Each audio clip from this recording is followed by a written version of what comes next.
नमस्कार। प्रवास साक्षी न्यूज़ नाटक और आप सभी का स्वागत है। प्रधानमंत्री नरेंद्र मोदी ने आज कई राष्ट्राध्यक्षों के साथ द्विपक्षीय मुलाकातें की हैं और इन द्विपक्षीय मुलाकातों के दौरान एक चीज़ उभर कर आई कि भारत पूरी दुनिया को साथ लेकर चलना चाहता है।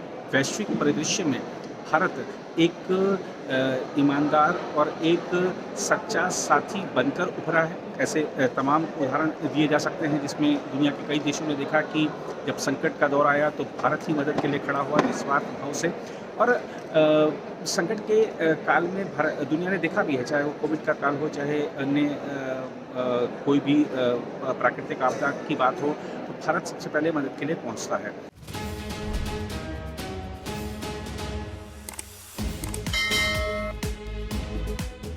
और भारत अगर एक कदम आगे बढ़ाता है तो भारत चाहता है कि दुनिया के देश भी साथ मिलकर चलें। भारत सबको साथ लेकर चलना चाहता है। भारत आगे बढ़ना चाहता है लेकिन सबको साथ लेकर। तो आज की जो द्विपक्षीय मुलाकातें हुई हैं उसमें बहुत कुछ चीज़ें निकल कर आई हैं, चाहे आप सामरिक दृष्टि से देख लीजिए, चाहे वैश्विक परिदृश्य में उनका महत्व अगर देखेंगे तो वो भी आपको समझ आएगा। तो आज की जो प्रधानमंत्री की द्विपक्षीय मुलाकातें हुई हैं एआई इम्पैक्ट समिट से हटकर, तो आपको बता दें कि प्रधानमंत्री नरेंद्र मोदी और एस्टोनिया के राष्ट्रपति की मुलाकात एआई इम्पैक्ट समिट के इतर ऐसे समय हुई जब डिजिटल सहयोग वैश्विक कूटनीति का अहम आधार बनता जा रहा है।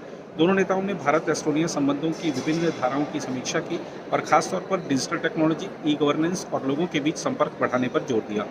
भारत ईयू मुक्त व्यापार समझौते की वार्ताओं के ऐतिहासिक समापन और उसके शीघ्र क्रियान्वयन पर भी सहमति जताई गई।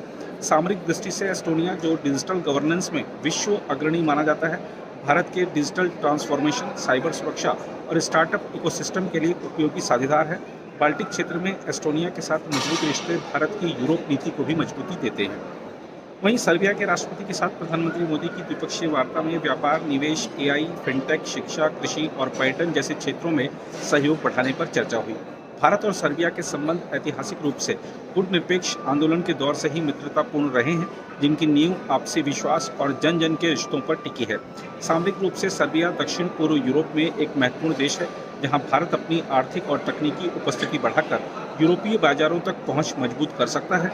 रक्षा उद्योग, फार्मा और आईटी सेक्टर में सहयोग की संभावनाएं भी भारत के लिए दीर्घकालिक लाभ का आधार बन सकती हैं। वहीं क्रोएशिया के प्रधानमंत्री के साथ बैठक में भारत क्रोएशिया संबंधों को नई ऊंचाई देने पर जोर दिया गया। एआई, सूचना और संचार प्रौद्योगिकी, नवाचार और स्वच्छ ऊर्जा जैसे भविष्य के क्षेत्रों में सहयोग बढ़ाने पर सहमति बनी। दोनों देशों ने भारत ईयू एफटीए को जल्द लागू करने की जरूरत दोहराई। क्रोएशिया के लोगों में भारतीय संस्कृति, योग और आयुर्वेद के प्रति बढ़ती रुचि का भी उल्लेख हुआ, जो सॉफ्ट पावर के जरिए संबंधों को गहरा करता है।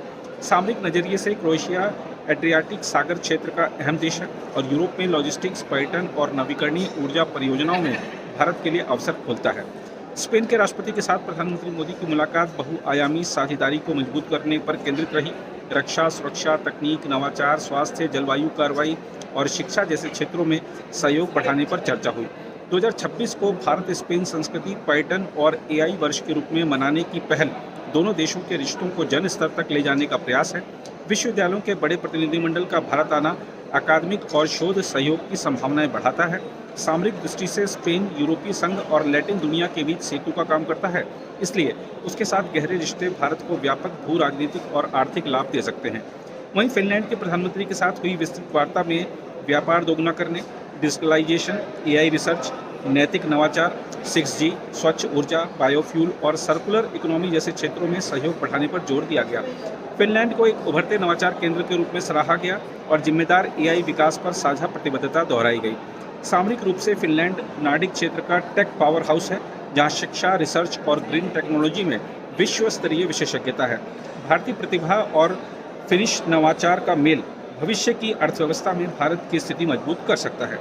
इन बैठकों से स्पष्ट है कि भारत यूरोप के साथ अपने रिश्तों को केवल औपचारिक कूटनीति तक सीमित नहीं रख रहा, बल्कि उन्हें तकनीक, व्यापार, संस्कृति और जनसंपर्क के जरिए बहुआयामी बना रहा है।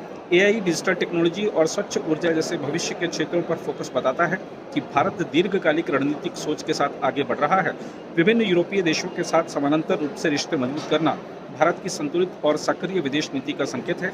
प्रधानमंत्री मोदी की यह कूटनीति भारत को वैश्विक मंच पर एक भरोसेमंद, दूरदर्शी और प्रभावशाली साझेदार के रूप में स्थापित करती है और इसके लिए उनकी कूटनीतिक पहल की सराहना यहाँ पर जो वैश्विक नेता जुट रहे हैं वो कर रहे हैं। अगर आप भी लेना चाहते हैं देश दुनिया की तमाम जानकारी तो आज ही सब्सक्राइब करें हमारे चैनल को।